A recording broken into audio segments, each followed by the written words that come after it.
저희들은 어제 늦은 시간 아니면은 오늘 아침 뉴스나 또는 인터넷을 통해서 참 어처구니 없는 이런 비보를 접하게 됩니다. 저도 인터넷을 통해서 첫 뉴스를 봤을 때는 다른 나라인 줄 알았어요. 우리나라 사건, 사고가 아닌 줄 알았습니다. 제가 지난 한 달 전쯤에 인도네시아에서 축구 시합이 있었고, 그래서 양쪽을 응원하는 팀들이 홈팀이 졌습니다. 그래서 상대방 팀하고 이제 거기서 이제 충돌이 일어났는데 경찰들이 진압을 조금 잘못했습니다. 체류탄을 쏘고 하니까 축구장 그 출입구가 좁죠. 그쪽으로 한 번에 몰리면서 100여 명 이상의 사상자가 나왔는데, 참 이거 후진국스러운 그런 사고다. 속으로 참 혀를 끓고 찾는데 이런 일이 우리나라에서 일어날 줄은 몰랐습니다. 어떻든 누군가를 희생양을 삼으려고 하고 누가 잘못했다 이 사람한테 화살을 돌리고 수많은 일들이 있겠죠. 하지만 저는 이런 사고를 보면서 과연 교회가 이 사건과 사고 앞에서 자유로울 수 있는 것인가. 정말 이 주일 아침에 마음이 무겁고 안타깝습니다. 하나님께서 그들을 가족들, 특히 유가족들을 위로해 주시길 원하고, 과연 교회가 어떤 일을 해야 될지, 무슨 일을 해야 될지, 앞으로 어떻게 해나가야 될지 참으로 많이 답답한 이런 주일 아침입니다. 저희들은 상당히 대단한 것을 가지고, 많은 것을 가지고 하나님께 충성하고 하나님께 영광을 돌리고 하나님의 일꾼으로 일을 할 수 있을 것이라 생각합니다. 여러분, 하지만 우리는 엄청 대단한 것을 가지고 하나님께 충성하지 않습니다.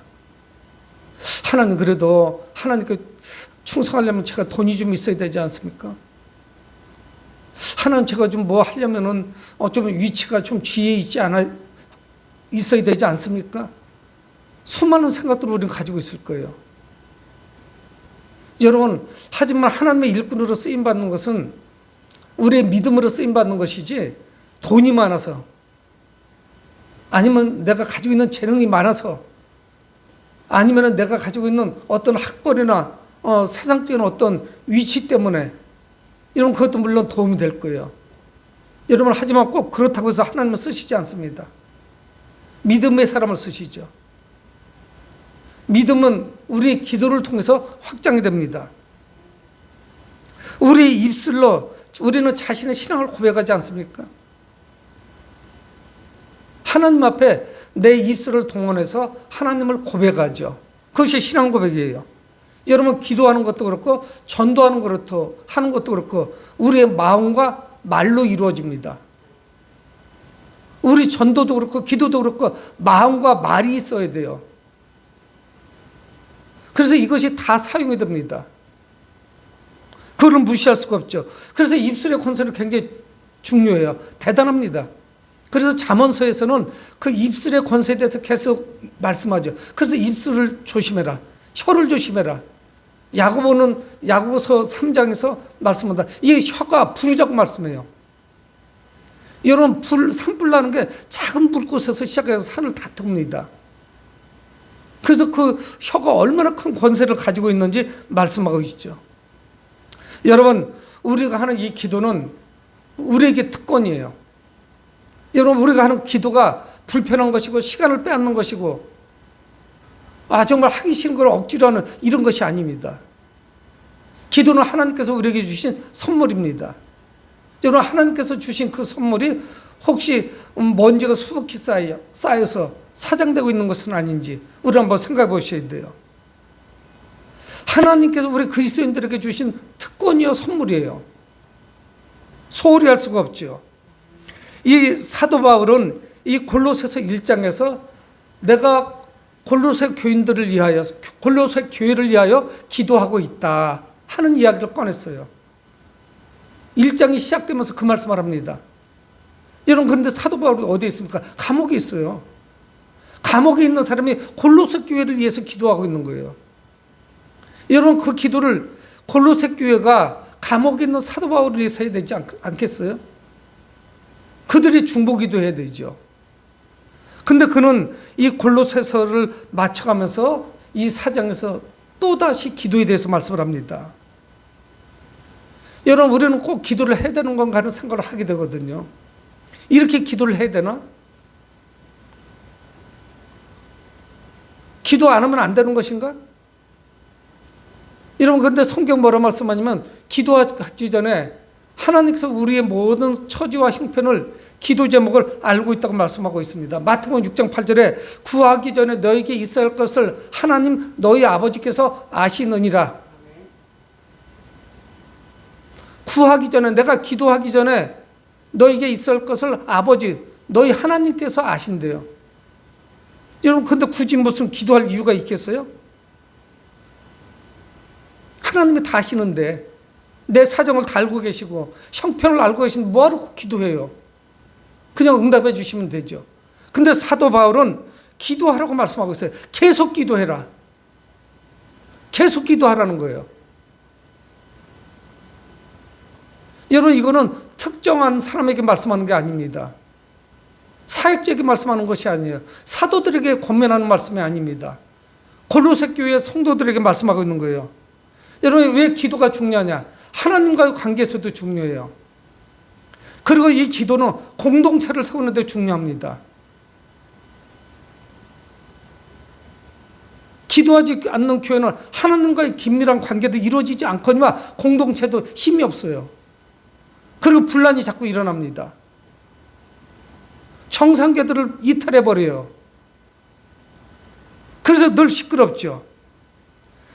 여러분, 우리가 기도할 때 비로소 그때 내 신앙을 지킬 수가 있습니다. 기도하지 않고 믿음을 어떻게 지켜요? 믿음이 계속 상승하지 않습니다.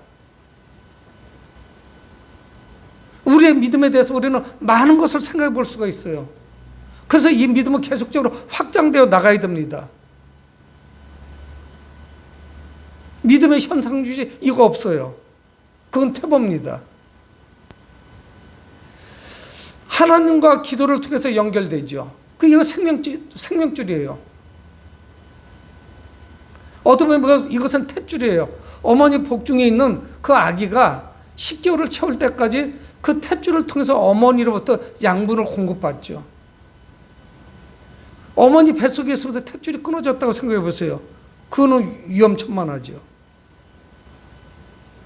그래서 우리는 기도하지 않을 때 견딜 수 없는 갈증을 느끼는 겁니다. 갈급함이 있어요. 그래서 사도 바울은 뭐라고 말씀하냐? 계속 기도해라. 2절에 기도를 계속하고 이렇게 말씀합니다. 첫 번째 말씀은 뭐냐? 기도를 계속하는 거예요. 기도의 제목이 있을 때만 기도하는 것이 아닙니다. 물론 기도의 제목이 있을 때 더욱더 기도해야 되는 거죠. 기도하지 않고 되는 일이 없어요. 계속 기도하라. 그러면서 감사하면서 기도하라 말씀하는 거예요. 여러분, 이거는 참 많은 의미가 있습니다. 우리가 감사한다는 것, 이거는 물론 감사하기 때문에 기도할 수도 있고, 기도하면서 하나님이 영안을 열어주셔서 내가 이 형편이 감사하다는 것을 깨닫기도 하는 거죠. 그러니까 이 기도라고 하는 것이 무엇인가를 하나님께 요청하는 것만으로 끝나지는 않아요. 기도할 것이 너무 많은 거예요. 이 기도 저 기도 수많은 중보기도거리, 그거를 기도 수첩에 적어놓고 그저 뭐 깊이 있게 기도 못하고, 특별한 문제가 있는 사람들은 더 깊이 기도를 하게 되죠. 문제가 더 중요한 가정들도 있고 개인이 있으니까. 그러다 보면은 자기 개인이나 자기 가정의 기도는 다 뒤로 밀려요. 그건 순서가 오지도 않아요. 2순위, 3순위로 밀릴 수밖에 없죠. 여러분, 우리는 지금 한가할 때가 아닙니다. 이 기도가 그저 단순하게 하나님께 무엇인가를 허락해 주세요. 이게 지금 저한테 필요합니다. 문제를 해결해 주세요. 이 육신의 병을 고쳐 주세요. 재정적으로 어려움을 겪고 있습니다. 이 문제 해결해 주세요. 이거에 끝나는 것이 아니에요. 감사를 오늘 사도 바울은 말씀하고 있습니다. 기도에 감사함으로 깨어있으라.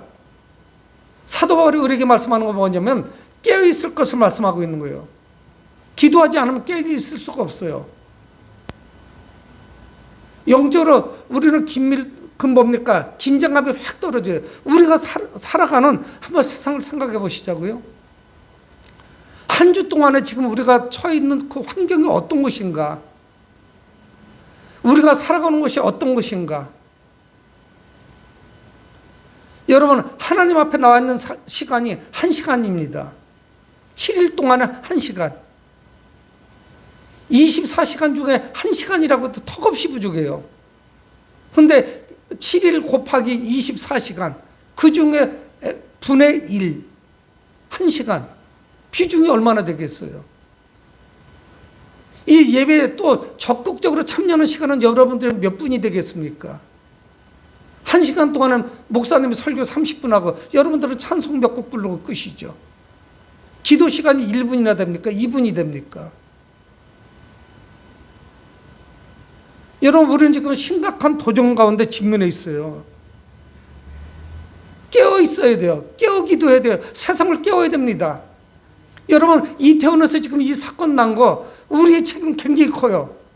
세상을 깨우지 않았어요. 그래서 예레미야나 에스겔은 계속 그걸 선포하고 있습니다. 파수꾼에게 주신 사명이 뭐겠어요? 깨워야 돼요. 저기 쳐들으면 뒤에 있는 파수꾼은 성 바깥을 바라보고 있죠. 성 안에 있는 백성들은 다 잠에 빠졌습니다. 잠을 자고 있어요. 그래서 파수꾼은 자면 안 돼요. 눈을 부릅뜨고 밖을 쳐다보다가 적이 쳐들어오면은 뒤쪽을 향해서 깨워야 돼요. 깨웠는데도 불구하고 그들이 소홀하게 대하면은 핏값을 그들에게 물을 것이지만 파수꾼이 졸거나 자거나 아니면 자기의 사명을 감당하지 못하고 안 깨우면 핏값을 우리에게 묻겠다는 거예요. 그 파수꾼에게. 여러분, 우리는 세상의 파수꾼입니다. 예수님은 뭐라고 말씀합니까? 너희는 세상의 소금이요 빛이다. 여러분, 이미 우리는 소금이고 빛이에요. 앞으로 소금과 빛이 되는 것이 아니에요. 입이 돼 있었어야 돼요. 여러분, 모든 기도하지 못한 거, 세상을 깨우지 못한 그 모든 죄는 우리에게 있는 거죠. 온파 우리가 쓰는 거예요. 그들을 하나님께 인도하지 못한 그 죄가 우리에게 있죠. 여러분, 세상을 바라보면서 잠이 온다는 것 자체가 또 신기해요. 잠을 어떻게 자요? 여러분, 그들을 우리의 형제의 혈육이라고 생각한다면 어제 그 부모님들이 알았고 그랬다면 그곳에 보낼 부모가 누가 있었겠어요? 한 번도 사고가 없었으니까. 그래서 보냈던 거죠. 얘기 안 하고 간 아이들도 있을 거고 부모님도 알고 있었을 수도 있고 거기서 무슨 대단한 일이 벌어질까? 여러분, 그렇게 막연한 기대감, 그게 어제 깨졌습니다. 미래에 되어질 일, 우리는 낙관적으로 바라볼 수가 없어요. 다 잘 될 것이다. 그렇지 않아요. 우리는 깨어 있어야 되고 그리고 기도해야 됩니다. 여러분, 깨어 있을 때만 하나님의 음성을 들을 수 있어요. 민감해져요. 여러분, 뭐 불면증이 되도록 잠을 자지 말아라 이 말씀을 하고 있는 것은 아니죠. 기도로 감사함으로 깨어 있으라 말씀하고 있는 거예요. 여러분, 우리는 하나님 앞에 기도로 깨어 있습니다. 그리고 세상을 깨웁니다. 잠자는 세상을 깨워야 돼요.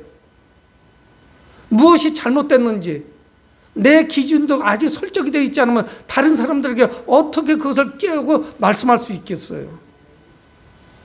영적으로 우리는 민감해야 돼요. 예민해야 되는 것입니다. 그래서 사도 바울은 이 기도에 대해서 세 번째를 부탁하고 있는 거예요. 이것 때문에도 우리는 잠잘 수가 없어요. 또한 우리를 위하여 기도하되. 사도 바울은 감옥에 있으면서 우리를 위해서 기도해달라고 말씀하는 거예요. 누구를 위해서? 사도들을 위해서, 교회 지도자들을 위해서 기도해달라는 거예요. 여러분, 사도 바울이 기도할 게 얼마나 많아요. 첫째는 뭡니까? 감옥에서 좀 빨리 나갔으면 얼마나 좋겠어요. 지금 감옥에 있는데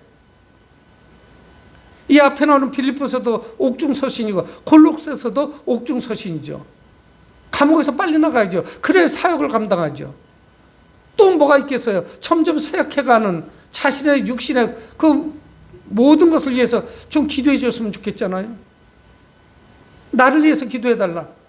내 몸이 점점 감옥에 있으니까 쇠약해져 가고 있다. 건강을 좀 되찾게 기도해달라. 얼마든지 부탁할 수 있죠. 여러분, 근데 사도 바울은 그런 기도 부탁하지 않습니다. 3절에 또한 우리를 위하여 기도하되 하나님이 전도할 문을 우리에게 열어주사 우리 사도들을 통해서 전도의 문이 열어지기 위해서 기도해 달라는 거예요. 그래서 하나님의 비밀, 예수 그리스도의 비밀을 우리가 담대하게 전할 수 있도록 기도해 달라. 여러분, 제가 지난 한 3주 전쯤에 목사님들 몇몇 분이 모였는데 갑자기 전화가 왔습니다. 식사나 하시죠. 근데 궁금하잖아요. 왜 모이는 거예요? 그랬더니 그냥 목사님 모세요. 그냥 부담되네. 무슨 일 있어요? 그랬더니 아니요, 그냥 어떤 목사님이 식사를 한번 대접하고 싶다고 그럽니다. 그래서 다른 목사님이 소집을 하는 거예요. 그래서 특별히 못 가겠다고 하기도 그렇고 중요한 게 있나 해서 갔어요. 그랬더니 그 교회 마당 잔디 마당에다가 이미 삼겹살 같은 걸 구워놓고 다 세팅이 되어 있어요. 그러면서 이제 최근에 은퇴하신 목사님하고 저하고 같이 앉았습니다. 목사님께서 자기가 지금까지 학교 선생님을 하다가 학교 교직을 그만두고 목사가 돼서 35년 목회를 하고 지금 은퇴해서 있었던 일들을 쭉 이야기해요. 그러면서 그분이, 그래서 저는 하나님이 제게 주신 말씀으로 들었어요. 첫째, 목사님, 제가 해보니까 목회는 하나님이 반 하시는 것 같고 내가 반 하는 것 같아요. 저도 그거 공감하고 있죠. 그리고 교회 부흥은 목사 책임 반이고 반은 성도들 책임이에요. 그것도 제가 공감해요. 여러분, 어느 교회가 목사는 부지런하지도 않고 게으른데 성도들이 열심을 내서 교회를 채우겠습니까? 아니면 어떤 교회가 목사는 열심히 하는데 성도들이 협조하지 않고 기도하지 않는데 그 교회가 부흥할 수 있겠어요? 공동 책임이에요. 목사나 성도들이 열심히 하는데 하나님이 채워주시지 않는다. 그건 하나님께 책임져 갈 수가 없어요. 우리 형편과 처지가 그러니까 거기서 무엇인가를 찾아야 되겠죠. 여러분, 한국교회가 코로나 이후에 안 된다, 성도가 많이 떨어졌다, 수많은 이야기를 해요. 그래서 목사님들하고 전화통화하기가 겁나요. 엊그제 전화통화한 후배 목사님들 저에게 말씀하는 거예요. 목사님, 저희 코로나가 시작되고 성도 3분의 2가 떨어졌어요. 그러는 거예요. 괴로워요. 그런 전화를 너무 많이 통화를 하다 보면 듣게 되니까. 여러분, 이 모든 것이 특정한 누구의 책임이다, 이렇게 말할 수가 없어요. 여러분, 힘들고 어려운 시기에 깨어서 기도한 교회는 환경이 회복이 되면 역사가 나타날 거예요. 여러분, 기도하지 않고 준비하지 않은 교회는 뭔가가 회복되고 활동이 아주 자유스러워져도 똑같을 거예요. 오히려 더 침체 일로로 갈 거예요. 여러분, 기독교 2000년 역사 가운데 코로나 3년? 이거 어려운 거 아닙니다. 이것이 무슨 문제예요? 2000년 역사 가운데 이보다 훨씬 더 열악하고 어려운 가운데 주님의 교회가 여기까지 온 거예요. 누구 책임이라고 말할 수가 없어요. 전체적으로 침체된 거예요. 기도 안 했던 거예요. 그의 기도의 부탁은 뭐냐? 나 감옥에서 나갈 수 있도록 기도해달라. 내 육신의 질병이 치료되도록 기도해달라. 이것이 아니에요. 전도의 문이 열리도록. 기도는 우리가 하지만 그 전도의 문을 열어주시는 분은 하나님이세요. 우리가 열심히 하지만 열매가 안 맺혀요. 어떤 교회 이미지와 관련된 문제도 있어요. 여러분, 근데 문제는 뭐냐? 기도는 우리가 해야죠. 목사 혼자 얼마나 길게 하겠어요? 얼마나 그 기도가 힘이 있겠습니까? 강 건너 불구경하듯이 하면 안 되죠. 그래서 저도 현재 기도 시간을 2배로 더 늘렸어요. 목사가 기도하는 건 당연하죠. 2시간 늘려도 그 기도가 그 기도죠. 더 힘있게 기도해야 되고, 물론 하나님 앞에 더 무릎 꿇으려고 노력해요. 그래서 과거보다 더 자유함이 사라졌어요. 더 시간이 없어요. 손 돌릴 틈이 없어요. 기도하고 성경 보고 설교 준비하고. 올해 목회 초기에는 단풍 들면 이렇게 차 타고 한 30분 거리에서 나갔다 오기도 했어요. 점점 없어지는 거예요. 물론 제 안에 자유함이 없기 때문에 그런 것이죠. 여러분, 오늘 사도 바울은 우리에게 부탁하고 있습니다. 전도할 문을 열어서 그리스도의 비밀을 말할 수 있도록 기도해라. 내가 담대하게 기도할 수 있는 그 담대함은 여러분들이 기도해 줘야만 나오는 것이다 말씀하고 있는 거예요. 물론 그것도 감옥에서 전도하고 있죠. 복음을 전하고 있습니다. 우리가 담대하게 복음을 전할 수 있는 거 다 어디서 나오냐? 기도하지 않으면 안 되는 거죠. 역사가 안 나타나요. 부흥이 왜 안 됩니까? 왜 저 성도는 안 나오죠? 처지와 형편을 이야기할 게 아니에요. 악한 영이 역사하고 있는 거예요. 이 땅을. 누구 특정한 사람의 잘못이 아닙니다. 전체적으로 교회가 기도하지 않는 거예요. 여러분, 저희들은 조금 전에 이천수 목사님이 오래전에 그 동영상 보셨잖아요. 교회학교 선생님도 기도하셔야 됩니다. 영혼들 붙들고 기도해야 됩니다. 이야기하는 거예요. 여러분, 교사가 얼마나 힘든 줄 아세요? 교회학교? 아이들 10명, 20명 다 본가 걸로 신방해야 되죠. 그 아이들을 위해서 기도해야 되죠. 엄마, 아빠하고 전화해야 되죠. 쉬운 일이 아니에요. 그래서 교사를 한 사람들은 나중에 중직에 안 쳐도 돼요. 왜? 영혼에 대한 소중함을 알고 영혼을 어떻게 만나고 어떻게 기도해야 되고 그들을 치유를 위해서 어떻게 해야 되는지 알아요.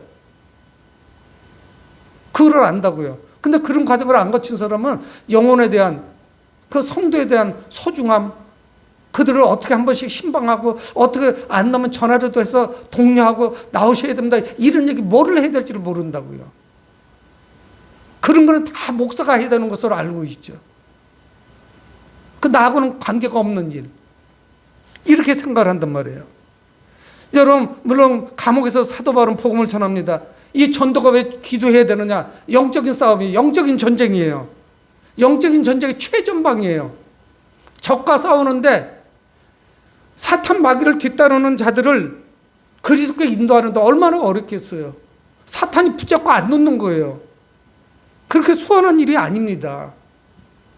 믿는 사람이 사탄의 편으로 넘어가는 것은 두 손 들고 환영하지만 그쪽에 있는 사람들을 끌어오는데 얼마나 어렵겠어요. 여러분, 기도는 하나님과 나누는 대화입니다.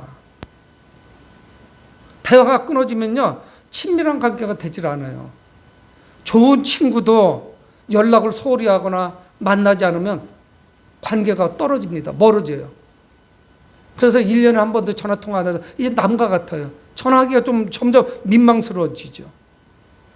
여러분, 하나님께서는 우리와 대화하길 원하십니다. 기뻐하세요. 기도하는데 때와 장소가 어디 있겠어요? 하나님과 유일한 대화인 이 기도를 중단하지 말아야 돼요. 그것뿐이 아닙니다. 하나님과의 관계도 중요하지만 사람과의 관계도 중요해요. 왜 그러면 이 교회는 여러 사람인데 이거 공동체예요. 믿음의 공동체입니다. 그러게 이 사랑의 공동체예요. 우리가 살고 있는 세상도 역시 마찬가지입니다. 교회나 사회나 사람들이 모이는 것이에요. 어떤 분들이 물어봐요. 그래서 제 친구가 그렇게 이야기합니다. 제가 목사고 그를 전도해서 또 교회를 종종 나가긴 하는 것 같아요. 요즘 이제 저하고 아주 절친한 친구고, 그런데 그 이사간 집 그 가까운 곳에 아파트 앞만 건너가면 친구가 교회를 하고 있어요. 목사님이에요. 침례기 목사님. 그러니까 이제 그 교회를 몇 번 나가는 것 같아요. 그래서 종종 신앙 이야기를 해요. 그냥 가다가 한번 들러봤어. 그랬더니 교인이 얼마 없어. 이런 얘기를 하는데 저는 그렇게 안 들어요. 저한테 미안하니까 교회 나가고 있는데 종종 나가는데 매주는 아니어도 그래서 이제 발걸음이 될 것 같다 하는 그런 긍정적인 생각을 합니다. 그래서 그 친구가 저한테 그러는 거예요. 그럼 목회하면서 제일 힘든 게 새벽 기도라며? 듣긴 들은 것 같아요. 아니, 새벽 기도 하나도 안 힘들어.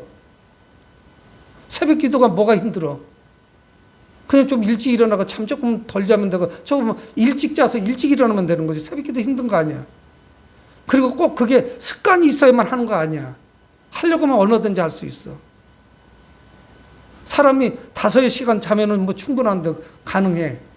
그럼 뭐가 힘들어? 묻는 거예요. 나는 관계가 제일 힘들어.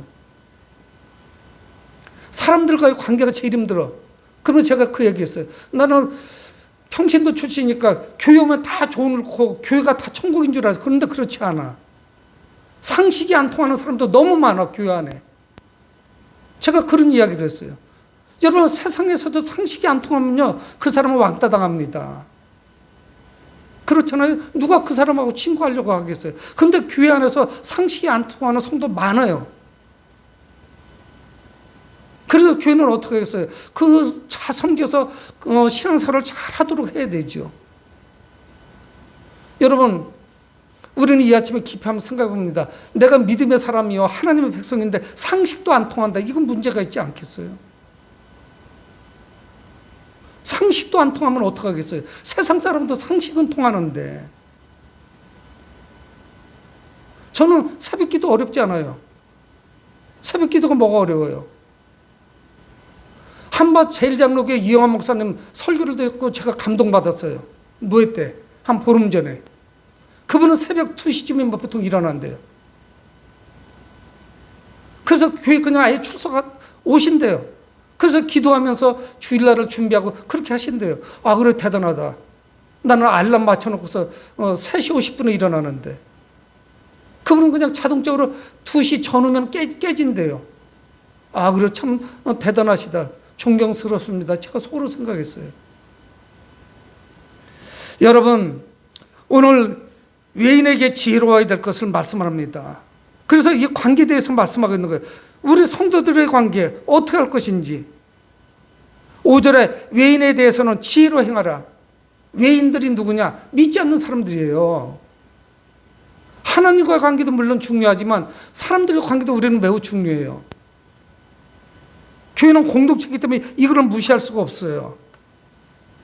믿지 않는 사람들은 그리스도를 이해하지 못합니다. 우리의 언어를 이해하지 못해요. 잘못된 행동을 보면 그들은 아주 실망해요. 실족해요. 내가 그들에게 본을 보이지 못하면 그들은 오해합니다. 그리스도인들이 저런가? 믿는 사람들이 저래? 여러분, 이것이 축적되고 오다 보니까 이제는 목사의 말도 세상 사람들이 전혀 신뢰하지 않는 거예요. 여러분, 어떤 특정한 직업군을 말씀드려서 죄송해요. 실제 그렇게 나온 거예요. 16번째가 17번째가 이발사예요. 목사님 존경도가 이발사만도 못해요.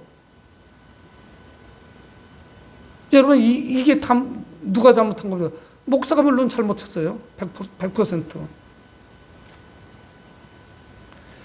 여러분, 우리는 뼈 아프게 받아들여야 돼요. 아, 교회만 다 좋게 좋게 그냥 상처받지 말고 좋은 식으로 자꾸 가야 된다. 여러분, 이거 우리는 조금 다시 들으셔야 돼요. 여러분, 불구덩이 속으로 들어가는데 소리를 고래 지를 수밖에 없잖아요. 거기 가면 안 돼. 불에 들어가면 타 죽어. 모르는 사람한테 그렇게 하면 불로 계속 가죠. 외인들에게 지혜로워라 말씀을 해요. 그러니까 우리는 뭐냐? 믿지 않는 사람들에게도 복음을 전하기 위해서 살아가는 거예요. 내 삶이 거룩해야 돼요. 그래서 레위기를 계속 거룩을 말씀하고 있습니다. 하나님은 거룩하신 너희도 거룩하라. 온갖 모든 일을 다 행하면서 주일날 1시간 와서 예배드리기가 얼마나 어렵겠어요. 이거 우리는 좀 심각하게 받아들여야 됩니다. 내가 거룩하니 너희도 거룩하라. 레위기에서는 2번씩이나 반복하고 있습니다. 거룩으로 드려져야 되죠. 외인들에게는 지혜로워야 되죠. 우리는 복음을 전할 목적을 가지고 이 땅을 살아가고 있습니다. 그래서 성경 뭐라고 말씀하냐면 지혜로 행하여 세월을 아끼라. 여러분, 우리들에게 사역할 수 있는 시간이, 충성할 수 있는 시간이 많이 남아있질 않아요. 여러분, 그 좋던 직장도 60세가 되면 이제 퇴직을 합니다. 퇴직금을 주고 연금을 주고 이제 집에 가서 쉬는 거예요. 더 좀 일하고 싶지만 시켜주질 않아요. 여러분, 교일도요, 때가 있어요. 연세가 많아지고 기력이 떨어지면 하고 싶어도 하기가 어렵습니다. 그리고 규정 자체도 70세로 다 묶여 있어요. 장로님도 70세, 안수 집사님도 70세, 권사님들도 70세. 내가 설 자리가 점점 없어져요, 나이가 먹으면. 그리고 신앙의 여정을 뒤돌아보면은 정말 왕성하게 활발하게 신앙생활을 했던 때가 있었어요. 그 시기가 있습니다. 여러분 여기서 세월을 아끼라는 뭐냐? 아끼다 이 말이 뭐냐면 사는 거예요. 돈을 주고 사는 거. 여러분 그러니까 우리에게 외인들에게 믿지 않는 사람들에게 지혜롭게 하는데 이게 아무 때나 시간이 있는 것이 아닙니다. 이 기회를 영원히 놓칠 수도 있어요. 지금 놓치면 다음 기회가 없을 수도 있어요. 그러니까 모든 기회가 우리에게는 복음을 전할 수 있는 좋은 기회입니다. 여러분 돈을 주고 물건을 가지고 가잖아요. 마트에 가서 물건을 살 때 돈은 냈는데 물건 놓고 오는 사람은 없습니다. 그렇잖아요. 누가 그렇게 하겠어요. 정신이 없어서 깜빡했을 수는 있겠지만은 왜 돈을 냈을까? 이건 소중한 거예요. 그래서 우리에게 주어진 시간을 여러분 누구에게나 24시간입니다. 근데 어떤 사람은 그 24시간을 25시간, 26시간, 27시간으로 사용을 하고 어떤 사람은 그렇지 못해요. 너무 많은 시간을 허비하고 있는 거예요. 자기 발전과 성장과 하나님 뜻을 이루는 데 쓰지 못하고 그냥 놀고 먹는 데 사용하는 거예요. 노는 문화가 얼마나 발달해 있는지 몰라요. 여러분 우리에게 주어진 시간들 이거를 복음을 전하는 기회로 우리는 잘 사용해야 됩니다. 내 에너지를 쏟아부어야 돼요. 이런 충성스러운 일꾼들이 많은 교회, 그런 한국교회가 될 때 한국교회의 놀라운 역사가 나타나는 겁니다. 저희 외숙모님이 저희 부친하고 동갑이신데 아직도 살아 계십니다. 태평동에 계시니까 연락을 찾지 못하는데 그 외숙모님이 그래요. 그 지역에 교회가 개척된데 처음에 지금은 안 나오고 계시다고요. 교회를. 그 교회를 다닐 때 저 하천가에 가가지고 양동이에다가 세숫대에다가 시멘트를 매서 날랐다는 거예요. 70년대 이야기예요. 제가 그래서 그 교회 갔다가 그 교회를 우연히 일이 있어서 갔다가 교회 연역 사진을 쫙 개척교회 때부터 붙여놨는데 요때쯤 내 외숙모님이 여기 계셨을 텐데 시멘트를 청년들이 개면 집사님들이나 여자 성도들이 세숫대에 메고 가가지고 시멘트와 모래를 섞어야 되니까 모래를 퍼 날른 거예요. 그래서 교회를 세웠다고 저한테 얘기를 하시더라고요. 여러분 그런데 이게 과거에 전설과 같은 이야기들이 되고 말았어요. 나도 바빠 죽겠는데 무슨 교회 가서 모래를 날라? 나 못해. 여러분 지금은 다 그래요. 뭐가 그렇게들 다 바쁜지. 여러분 세월이 지나가고 나면 나는 그저 밥 먹고 돈 벌고 집에 와서 쉬다가 잠잔 것밖에 없단 말이에요. 내 삶의 역사 가운데 내가 가진 그 생명을 살린 일이 몇 번이나 있었는지, 영혼들을 위해서 기도한 적이 얼마나 있었는지. 여러분들 세월을 아끼셔야 돼요. 똑같은 시간인데 허비할 수가 있어요. 그 삶에 치여가지고 아무것도 못해요. 여러분 그걸 우리는 극복하셔야 됩니다. 여러분 그러면서 특히 믿지 않는 사람들에게 사소한 언어도 우리는 조심해야 되는데, 그래서 6절에 그 사도 바울이 말씀하는 거예요. 너희 말을 항상 은혜 가운데서 소금으로 맛을 낸 것 같이 하라. 그리하면 각 사람에게 마땅히 대답할 것을 알리라. 우리 말을 은혜 가운데 소금을 치듯 하라는 거예요. 소금으로 맛을 내듯이. 여러분 저는 고혈압이 있어서 고혈압 약을 상당히 오래 먹고 있습니다.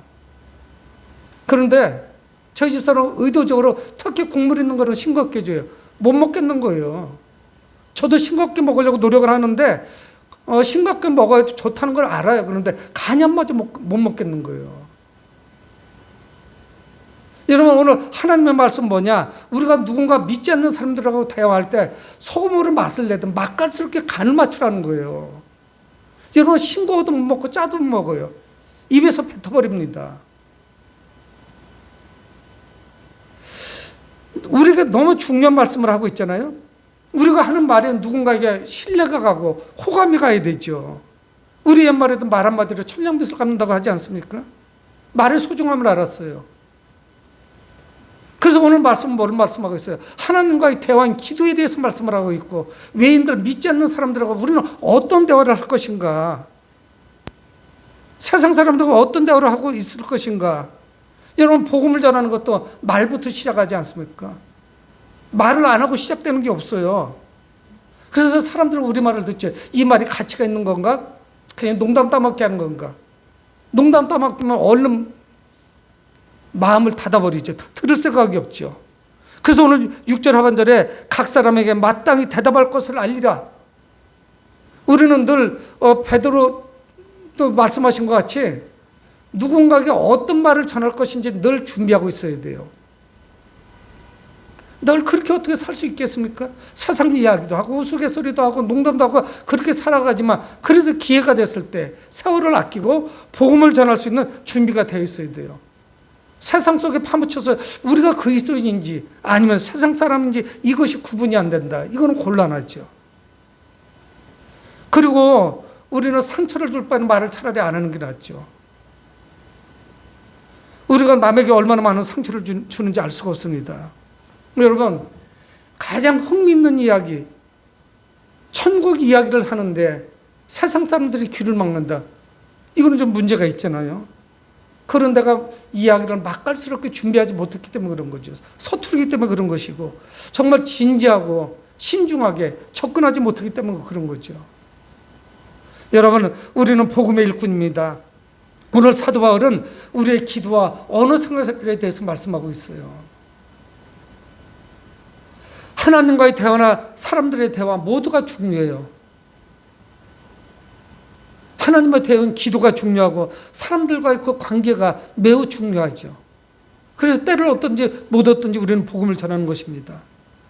관계가 더 깊어지고 친밀해지려면 계속적으로 어떤 관계를 맺어야 돼요. 대화를 해야 되는 것입니다. 하나님과의 기도는 영성을 깊어지게 만들 것이고 다른 사람들하고 소금으로 맛을 내듯이 하는 그런 대화는 그의 관계가 점점 깊어질 거예요. 그래서 우리가 전하는 그 복음을 신뢰하게 될 것이에요. 여러분, 우리가 그렇게 말을 한다면 그 사람들을, 불신자들을 하나님께 인도할 수 있을 것입니다. 말주변이 없어도 기도하며 불신자들에게 우리 나가야 되지 않겠어요? 내가 말주변이 없다. 아니, 그렇잖아요. 성령께서 역사하실 거예요. 그럼 무엇을 말해야 될지 우리 입술에 주실 거예요. 여러분, 우리들이 집중적으로 기도할 수 있는 기회가 다가옵니다. 이제 내일 모레 이틀 후면 단일 기도가 있죠. 21일 동안 우리는 집중적으로 기도할 거예요. 물론 단일 기도가 11월 1일부터 21일까지 우리는 집중적으로 기도하지만 기도는 뭐 단발성으로 끝날 수는 없는 거죠. 기도로 준비된 우리의 말에 하나님의 은혜가 흘러넘치게 해야 돼요. 우리의 기도를 통해서 하나님의 은혜가 임하도록 우리는 기도해야 됩니다. 우리의 작은 입술이 기도와 전도에 귀하게 쓰임받도록 우리는 기도해야 돼요. 이로 말미암아서 선한 목적에 놀라운 역사가 나타나는 그런 기회가 되길 주님의 이름으로 축원을 드립니다. 고마우신 아버지 하나님, 주의 은혜를 감사합니다.